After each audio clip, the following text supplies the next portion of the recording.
Hey guys, so this is just a quick video to show you how to update prices on Amazon. It's a pretty relatively easy process to do.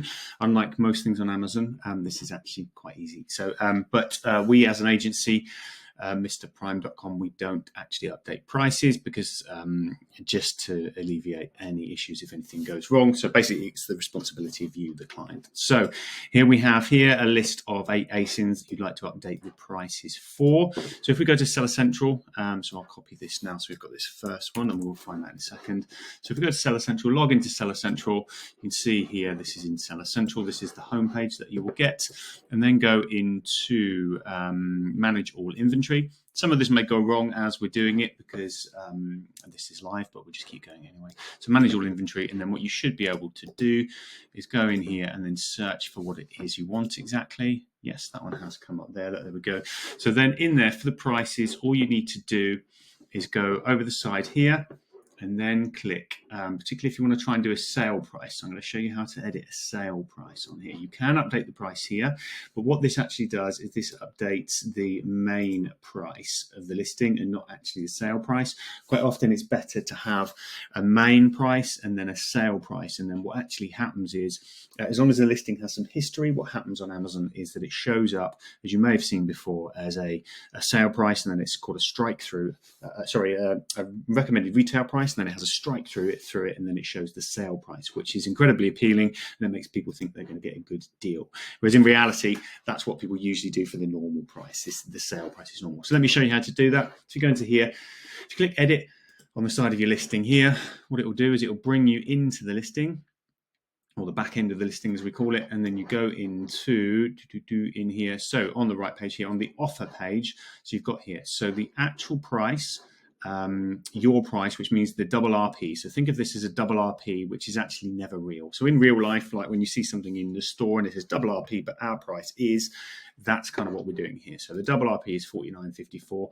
You never really sell it at that price.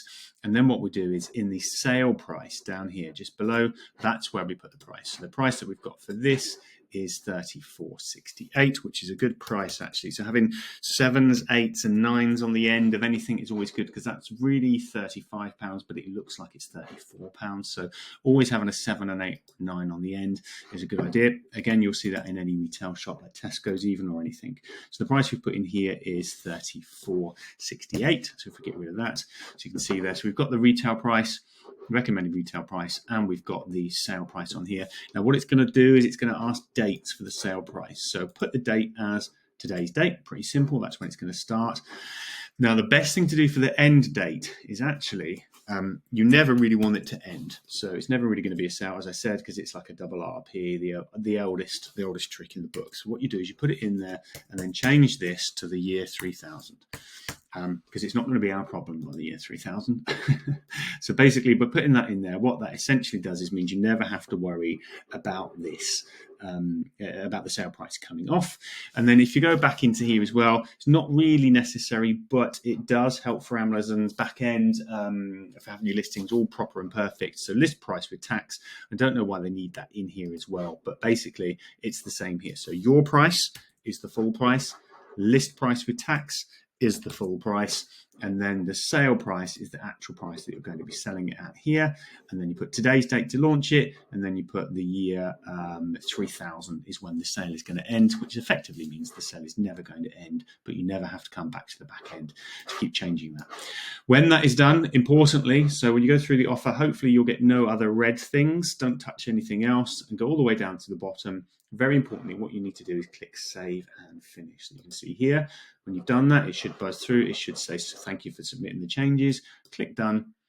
And then it should take you to a final little page that shows you that it's been updated here. Your updates have been submitted. Usually this will update within 15 minutes. If it doesn't, don't worry. As it says here, wait 24 hours, and then hopefully it should all be live. If it's not live within 24 hours, please let us know and we can have a look for you. So there you go. That's how you repeat the process for all of the others as well. Just any other item you want to go into, copy the name, search for it in Seller Central as I did in the video, and then update the prices as I've just shown you. Thanks.